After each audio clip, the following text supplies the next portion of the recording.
میرا سوال یہ ہے کہ کچھ ہفتوں میں ہمیں ادھر چھٹیاں ہونے والی ہیں گرمیوں کی، تو میں پوچھنا چاہتا ہوں کہ ہمیں چھٹیوں میں کوئی کام کرنے کی اجازت ہے؟ اگر تو آپ کو ضرورت ہے پیسے کی تو کام کریں، نہیں تو وقفے عارضی کریں، جماعت کا کام کریں. اور اگر اپنے فیلڈ میں کوئی ٹیکنیکل سکل سیکھنے کے لیے آپ اپرینٹسشپ ٹائپ جو چیز کرنا چاہتے ہیں تو ٹھیک ہے،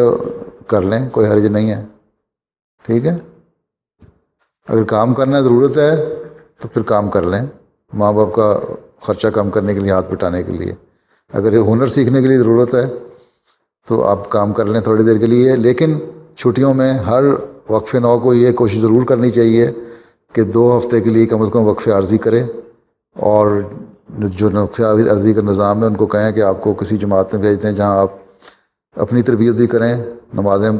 کی طرف توجہ دے کے، قرآن کریم پڑھنے کی طرف توجہ دے کے، اپنا دینی علم بڑھانے کی طرف توجہ دے کے، اور جس جماعت میں جائیں وہاں کے بچوں کو بھی تعلیم دیں اور خدام کو بھی تعلیم دیں اور پڑھائیں.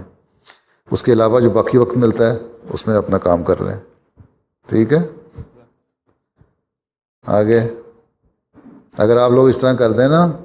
یہ وقفے عارضی واقفین نو جو ہیں اپنے اسکولوں کی چھٹیوں میں 15 سال سے اوپر کے، تو آپ کی شعبہ وقفے عارضی کو 1000 وقفین عارضی تو یہیں سے پورے ہو جائیں گے جو ٹارگٹ کبھی نہیں پورا کرتے.